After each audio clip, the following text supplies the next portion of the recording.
enfermedad coronaria, de síndromes coronarios agudos. Indudablemente es una patología sumamente importante, interesante. Todo médico debe conocer muy a fondo porque indudablemente la presentación de la patología es sumamente frecuente, con un número importante de admisiones hospitalarias, de importante gasto monetario en manejo diagnóstico, en su tratamiento, y también es importante para nosotros porque es causa de alta mortalidad.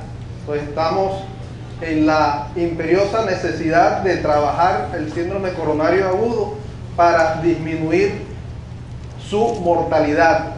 Eso es importante y, como vamos a ver en lo corrido de la charla, es importante que todo médico conozca de entrada y sepa manejar el síndrome coronario agudo, porque va a depender la mortalidad del tiempo en que se haga el diagnóstico y en que se comience el tratamiento.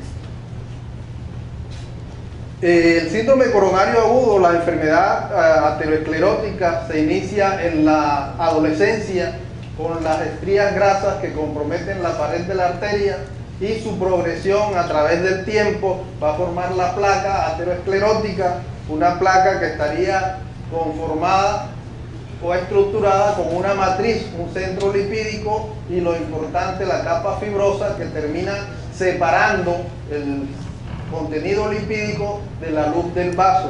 Capa fibrótica que va a ser importante en la fisiopatología y en el desencadenamiento del síndrome coronario agudo, ya que su ruptura va a exponer el contenido del interior de la placa a la luz, y esto va a ocasionar indudablemente que las plaquetas reconozcan esa ruptura y comiencen su adhesión para conformar lo que inicialmente en el evento agudo es un trombo blanco o conformado por plaquetas. Indudablemente aquí se van a liberar muchas sustancias vasoactivas que van a producir también espasmo o disminución de la luz del vaso, que por consiguiente va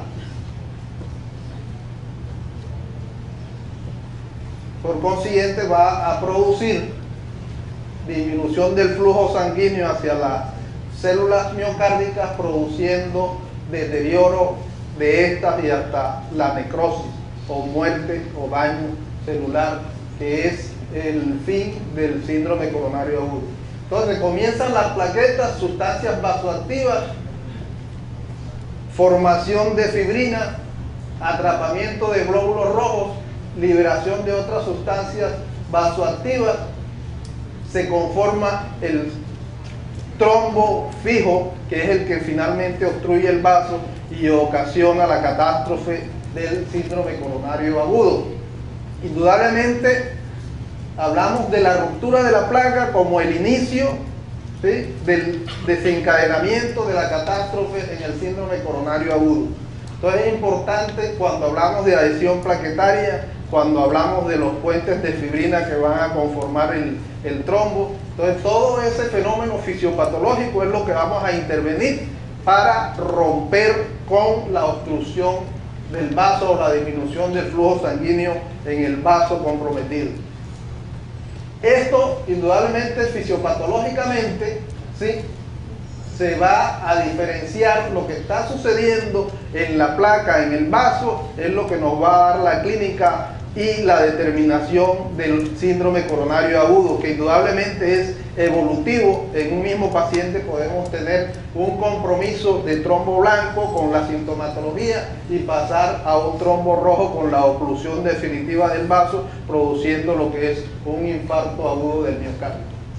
Entonces, cuando tenemos la presentación, la clínica sugestiva del síndrome coronario agudo y miramos la fisiopatología, podemos determinar qué está sucediendo o inferir qué está sucediendo en la placa solamente con hacer un electrocardiograma, que debemos realizarlo en los primeros 10 minutos cuando se nos enfrenta el paciente con clínica de síndrome coronario agudo. La determinación del en el electrocardiograma lo que vamos a ver si hay elevación o no del ST, y ya tenemos la diferenciación del síndrome coronario agudo. Elevación del ST o sin elevación del ST. Esto además, con la ayuda de los biomarcadores, nos va a decir si hay lesión de la célula miocárdica o no. La liberación de los biomarcadores, que son sustancias que están dentro de la célula miocárdica, y al lesionarse esta se va a liberar al flujo sanguíneo y podemos determinarlo. Si determinamos biomarcadores positivos a nivel del flujo sanguíneo, podemos determinar que hay lesión de la célula miocárdica, y ahí está la diferenciación también del síndrome coronario agudo. Ya sería, hay un infarto porque hay lesión celular, infarto si no hay elevación del ST, infarto sin elevación del ST, y si hay elevación del ST, indudablemente un infarto con elevación del ST. Esas dos diferenciaciones también son importantes para el manejo y el pronóstico del paciente. Indudablemente la placa ya en tiempos modernos pueden por estudios ver una placa y saber el riesgo que tiene la placa por la dimensión de la capa fibrótica, si esa placa está en posibilidades de su ruptura y agravamiento con obstrucción por la adhesión plaquetaria que puede ocurrir cuando esa placa se rompe.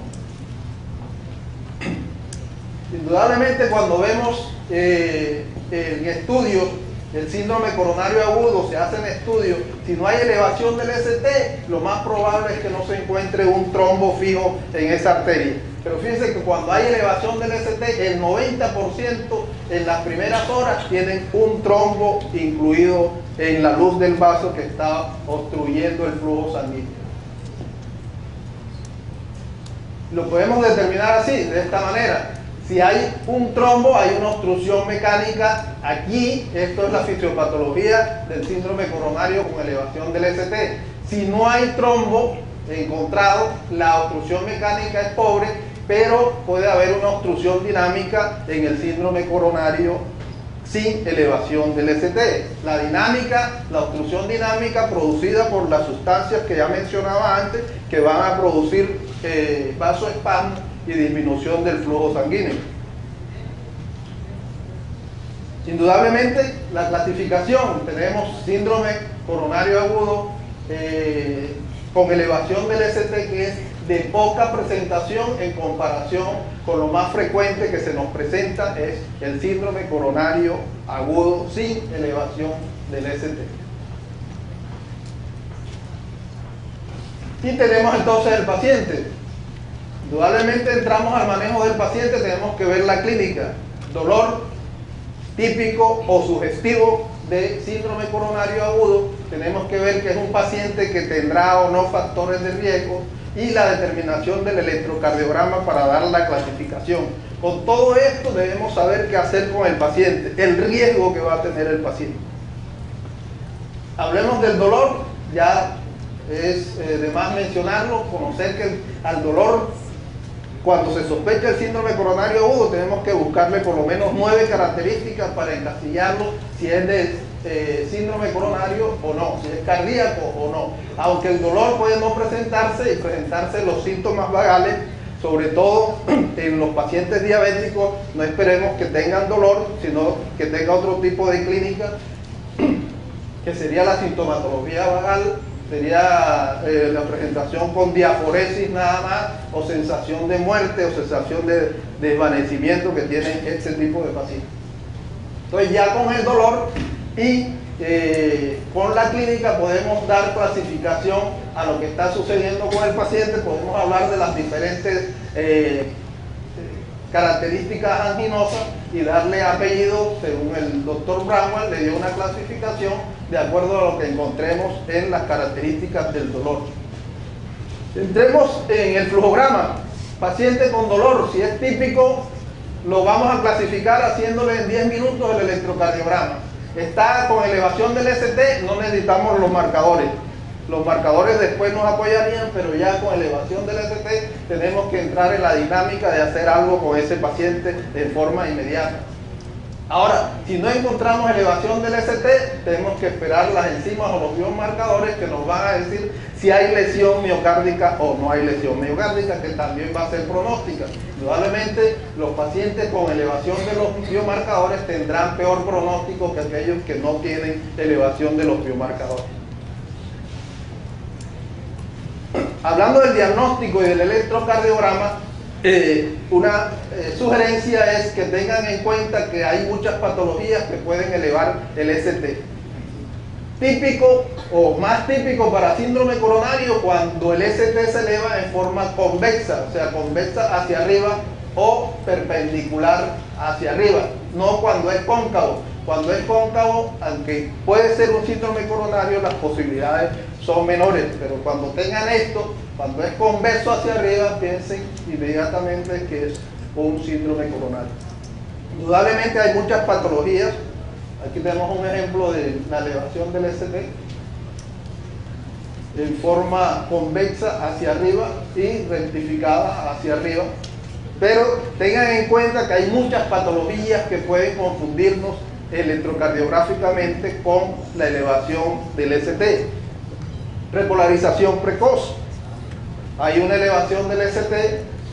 A diferencia, la sugerencia mía es que cuando tengan elevación del ST en un paciente que generalmente es joven y no tiene factores de riesgo, se piensa uno que hay que descartarlo.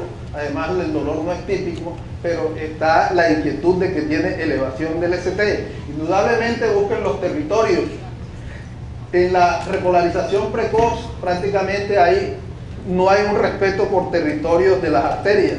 En cambio, en el síndrome coronario generalmente hay territorios comprometidos, al menos que el paciente tenga una enfermedad multivaso y esté varias placas, que es difícil, activándose en ese momento y produciendo la elevación del ST. Entonces, cuando tengan un paciente joven que no hay un territorio respetado, hay elevación del ST en la cara lateral, hay elevación del ST en la cara anterior, hay elevación del ST en la cara inferior, lo más probable es que no sea un síndrome coronario agudo. Lo otro es la pericarditis, la convexidad es hacia arriba, entonces sería convexo más que, sería cóncavo más que convexo en la patología pericárdica. Síndrome de Brugada, esto también lo podemos ver en las urgencias. Síndrome de Brugada, hay una elevación del ST, compromete B1, B2 y B3 nada más. Es una patología que tiene riesgo de mortalidad, de muerte súbita por arritmia, pero se puede encontrar elevación del ST y confundirse con un síndrome coronario agudo, tenerlo en cuenta. En cuanto a los biomarcadores, la troponina es el biomarcador ideal, ha reemplazado a las CPK, AMB. Por lo tanto, las guías recomiendan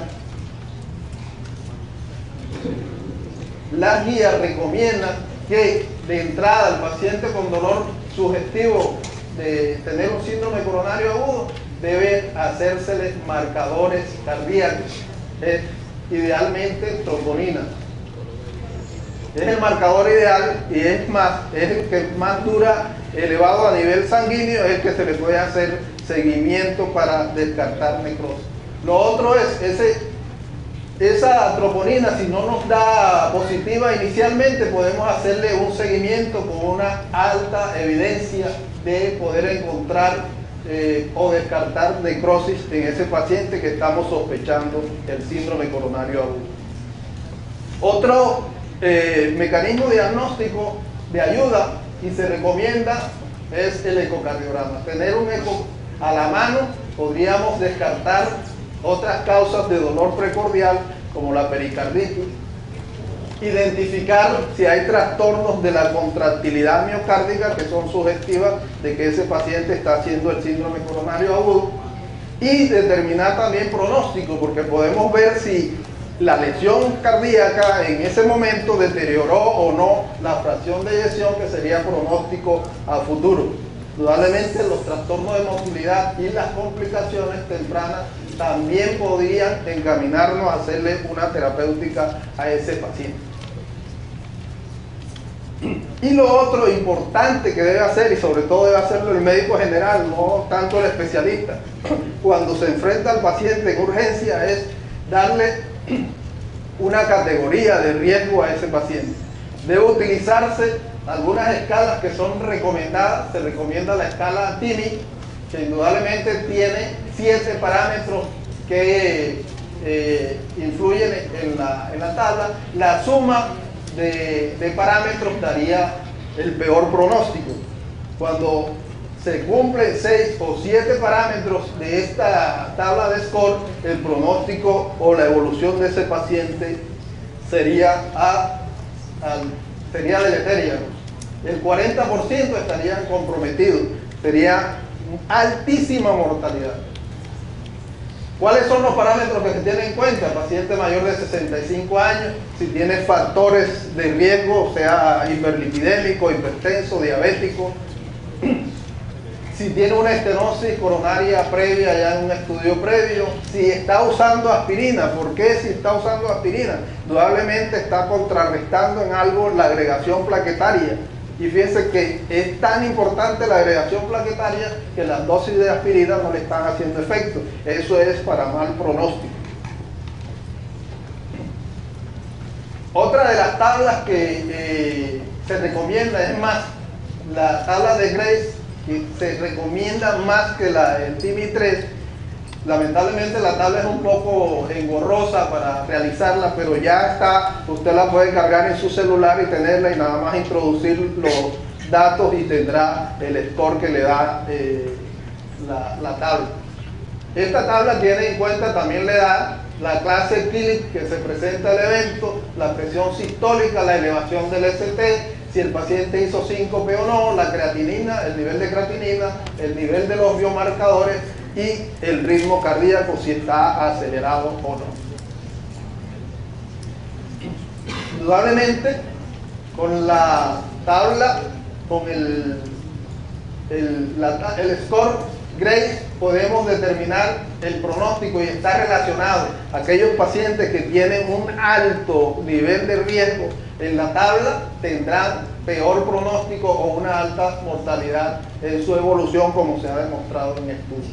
Entonces, la recomendación es que de entrada el médico que se enfrenta al paciente ya esté determinando el riesgo según las tablas, porque dependiendo también del riesgo en que encuentre, vamos a implementar la terapéutica. No es lo mismo un paciente que tiene un riesgo bajo en estas tablas a un paciente que tiene un riesgo alto.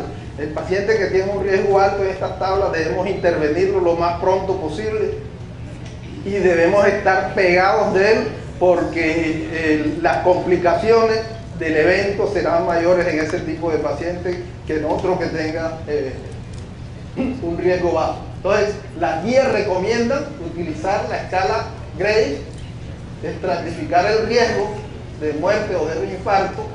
Si no puede utilizar la de Grace porque no la tiene a mano en el celular, pues utilice la del TIMI, que también le va a dar el riesgo a ese paciente, y indudablemente la intervención que se le va a hacer.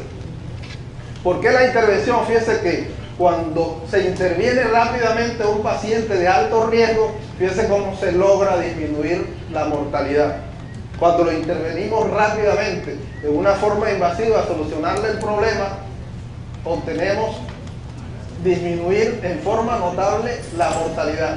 No tanto en los que tienen riesgo bajo. O sea, las intervenciones agresivas deben hacérselas a los pacientes que tienen un riesgo alto en las tablas estas de determinación o de score de riesgo. Y por eso habrá que hacer terapias invasivas en pacientes que tienen angina recurrente, que tienen biomarcadores elevados, que tienen depresión o presumiblemente nuevos cambios electrocardiográficos a nivel del ST, hallazgos de alto riesgo en las pruebas no invasivas como es el ecocardiograma. Pero fíjese, lo más importante, en todo paciente que tenga un puntaje alto en las escalas, en el score TIMI o Grace. No así en los pacientes que no tienen nada de esto, o sea, son de bajo riesgo. Entonces la terapéutica invasiva podría reemplazarse por una terapéutica conservadora, o sea, ser menos agresivo en ese tipo de pacientes. Y eso me lo determina el médico que está en la urgencia, o sea, el médico que inicia el interrogatorio al paciente, que comienza a conocerlo, va a saber qué tipo de riesgo tiene ese paciente. Las estrategias invasivas deben hacerse rápidamente en los pacientes de riesgo antes de las 24 horas. Se recomienda que sea antes de las 12 horas de llegada del paciente a nivel hospitalario. Está demostrado en estudios, fíjense que el seguimiento, cuando la angiografía se hace tempranamente, cómo disminuye la mortalidad, cómo disminuye el infarto miocárdico posterior, o sea, la incidencia de un nuevo infarto es disminuido por las intervenciones tempranas. Por eso, la ayuda importante del médico cuando cataloga al paciente el riesgo, ya se va llamando al hemodinamista. Sabemos que el paciente tiene un alto riesgo, se va preparando todo el camino para atender esa emergencia.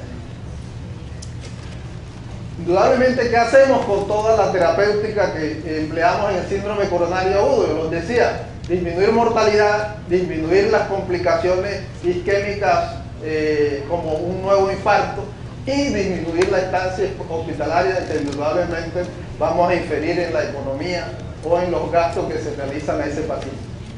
Pero cuando intervenimos esto, indudablemente vamos a tener complicaciones como el sangrado o complicaciones vasculares, como es cuando se hace un absceso arterial para invadir al paciente. Debemos lograr, fíjese que balancear la terapéutica, lograr unos buenos resultados para disminuir todo esto, pero sin producir tantas complicaciones. Y es lo que las guías buscan. Indudablemente, con la evolución farmacológica, con los nuevos antiagregantes, los nuevos anticoagulantes, la evolución de los nuevos dispositivos, los estén medicados, y la creación o la implementación de nuevos accesos vasculares, sobre todo el acceso a nivel arterial, que ha disminuido en forma notable las complicaciones que se presentan con el acceso vascular a los hemodinamistas en la arteria femoral. Eso indudablemente ha influido en disminuir mortalidad, pero también en disminuir complicaciones como el sangrado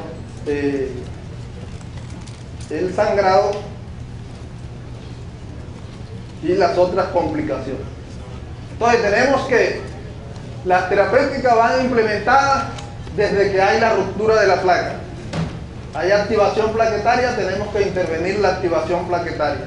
Tenemos diferentes maneras de intervenir la agregación plaquetaria con el bloqueo de los factores que producen la adhesión plaquetaria, los receptores a nivel de plaquetas, como es el trombosano A2, bloqueado por la aspirina, la activación del ADP, bloqueada por los otros antiagregantes, como clopidogrel, como ticagrelor, y la activación de la coagulación. También podemos intervenir con la generación de estos nuevos antitrombínicos.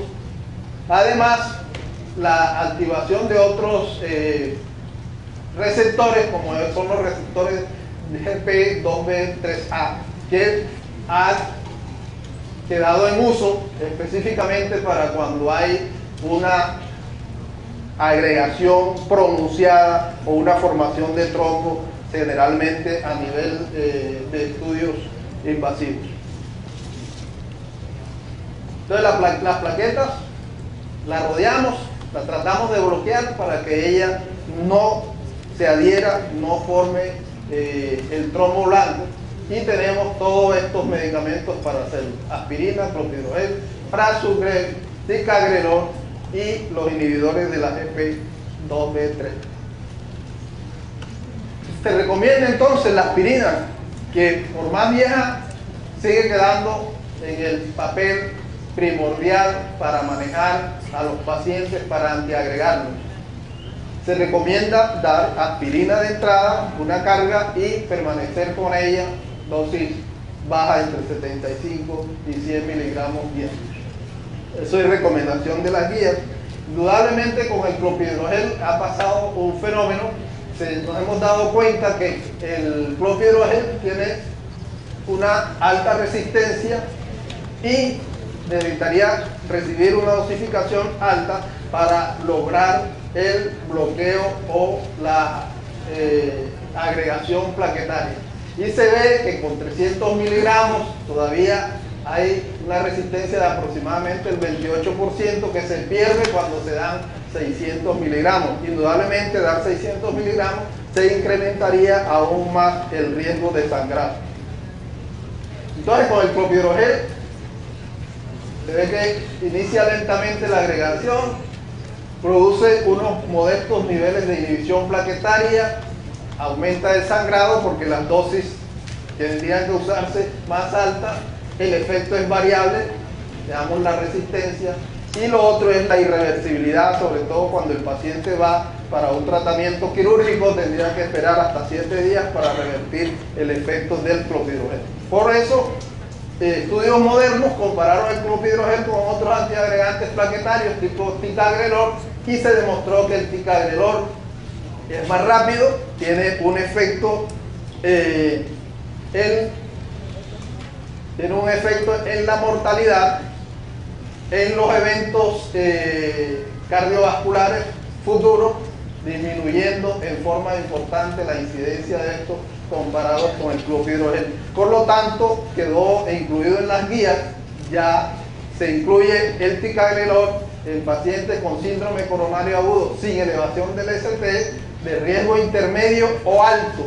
O sea, cuando tenga un paciente con un riesgo intermedio o alto, ya no nos vamos con el clopidogrel, sino que nos iríamos con el ticagrelor como terapéutica o estrategia inicial para producir bloqueo de la adhesión plaquetaria.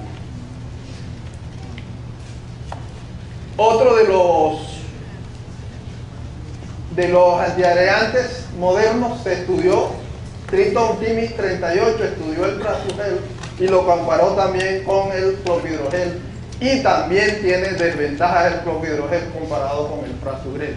No tenemos el prasugrel acá en nuestro medio, pero es importante, ya las guías los incluyen, sobre todo para un tipo de paciente en las salas de hemodinamia, cuando se conoce la anatomía coronaria, está indicado por guía dar prasugrel. Indudablemente el prasugrel, en los estudios que se hicieron, hay un tipo de pacientes que pierde efectividad, pierde buen control, como es cuando se da en pacientes que han hecho un accidente cerebrovascular previo, no les va muy bien cuando se les da, o aquellos que tienen más de 75 años de edad, no les va muy bien cuando se les da, y cuando tienen un peso menor de 60 kilos, tampoco les va muy bien cuando se les da el prasugrel. Entonces la guía lo recomienda, el uso del prasugrel más la aspirina,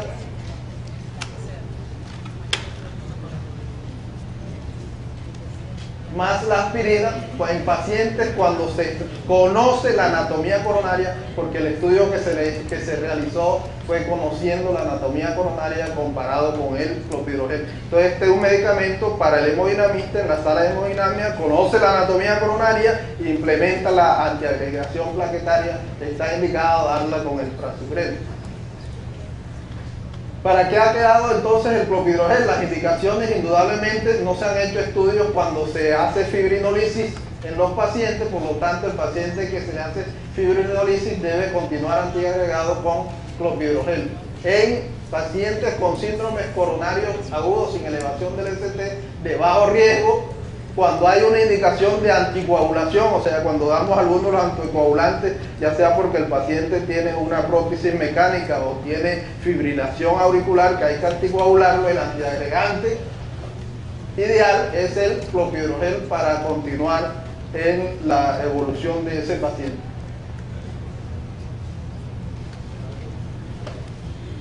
Y aquí lo vemos, son las indicaciones de la guía. En anatomía conocida, prasugrel. Si no hay prasugrel, ticagrelor, no clopidogrel. Cuando se planea la coronariografía para hacer angioplastia y el paciente tiene alto riesgo, hay que dar ticagrelor. Las dosis recomendadas, aquí están.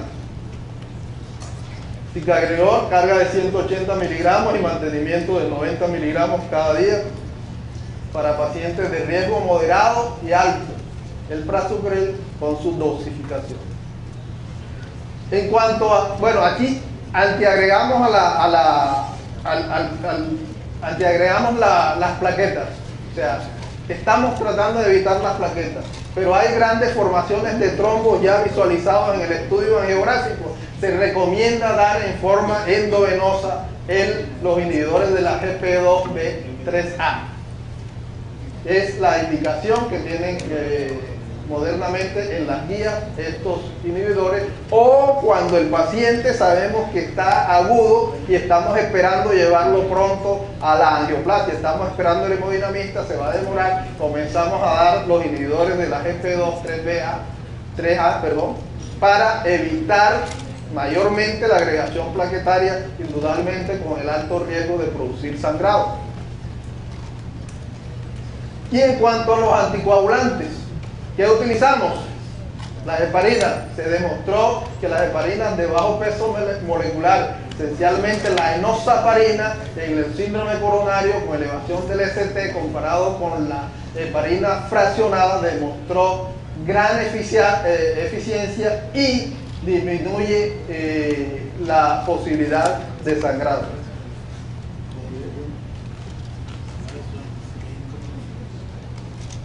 Otras heparinas se han estudiado comparadas con la enoxaparina, y hay un estudio moderno de la Fondaparinos que se comparó con la enoxaparina y en algunos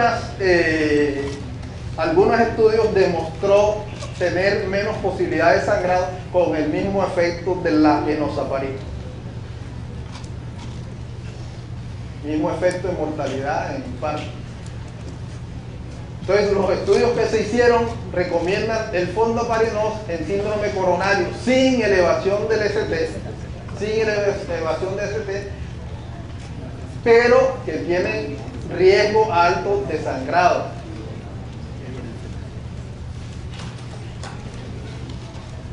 Aquí están las recomendaciones de las diferentes heparinas.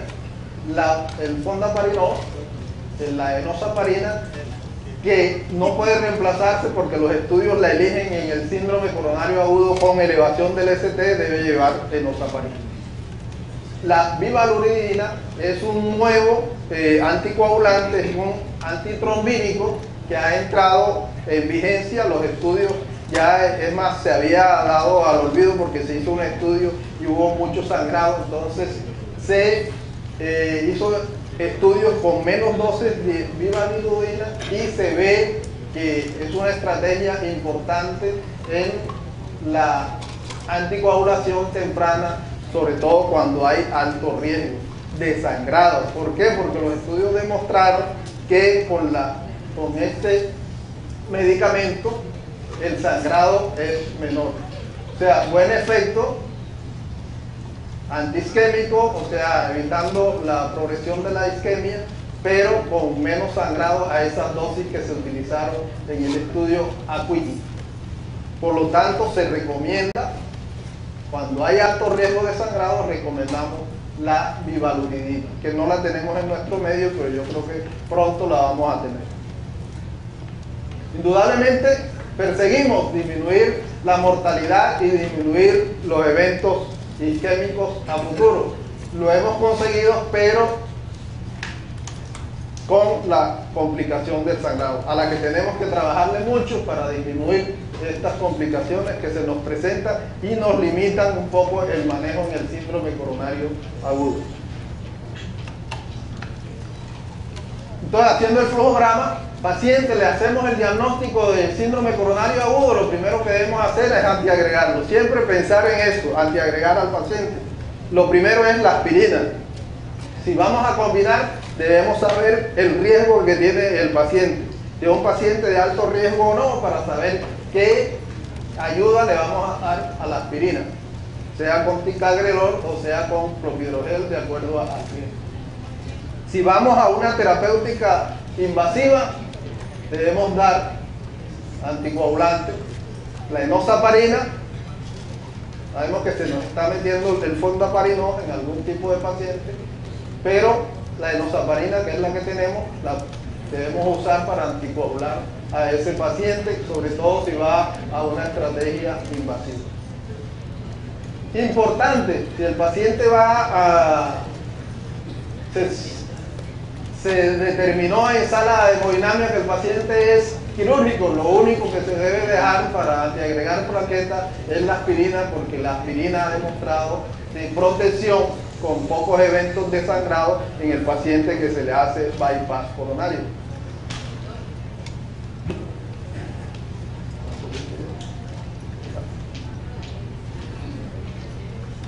Bueno, para terminar un poco, hablemos un poco de la reperfusión en cuanto a la mecánica. Si se nos presenta un paciente con síndrome coronario agudo con elevación del ST, es reperfundirlo, como sea.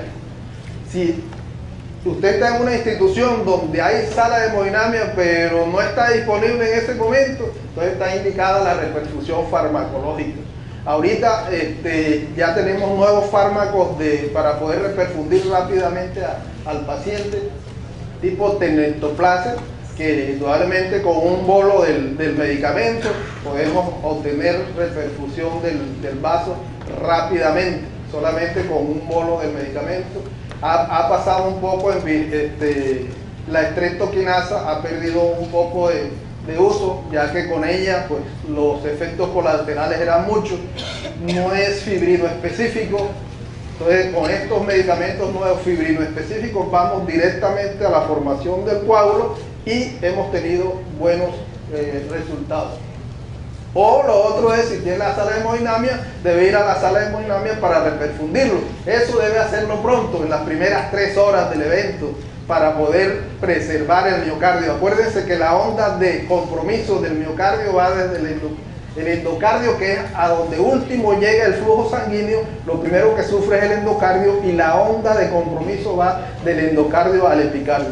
Si dejamos perder toda la pared, la movilidad se pierde, la disfunción ventricular es marcada y el futuro del paciente está bien comprometido. Entonces tenemos que salvar miocardio. Eso lo hacemos cuando reperfundimos tempranamente. Se ha demostrado que mientras más temprano, ¿sí?, se emplee sobre todo la angioplastia del vaso, es la que más ha demostrado beneficio, pero la trombolisis, cuando se hace prehospitalaria tempranamente, ha demostrado ser más efectiva que la hospitalaria, porque indudablemente se hace en una forma más temprana. Entonces la recomendación, utilizar fibrinolíticos prehospitalarios. Debemos implementar programas en donde las ambulancias, después de hacer un diagnóstico de pacientes con elevación del ST, comiencen la trombolisis. Pero eso hay que preparar, debe ser un personal entrenado y bien capacitado. Podemos llegar a eso modernamente y se puede disminuir la mortalidad en el infarto agudo del miocardio cuando se hagan trombolisis, pues prácticamente en la casa del paciente. Yo creo que hasta acá dejamos, creo que falta de tiempo. Lo demás es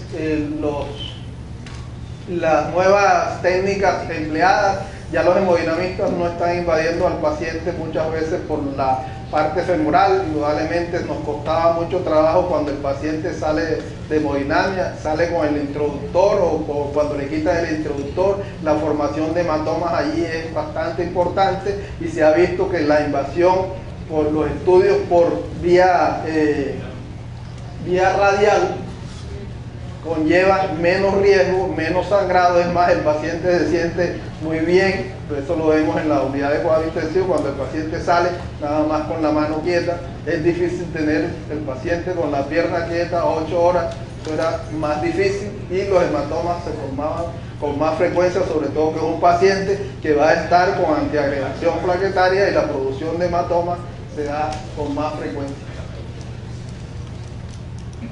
bueno, dejamos allí. Esto indudablemente es una revisión muy larga que pues, nos llevaría a hablar de los otros medicamentos que son necesarios en el síndrome coronario, los betabloqueadores, los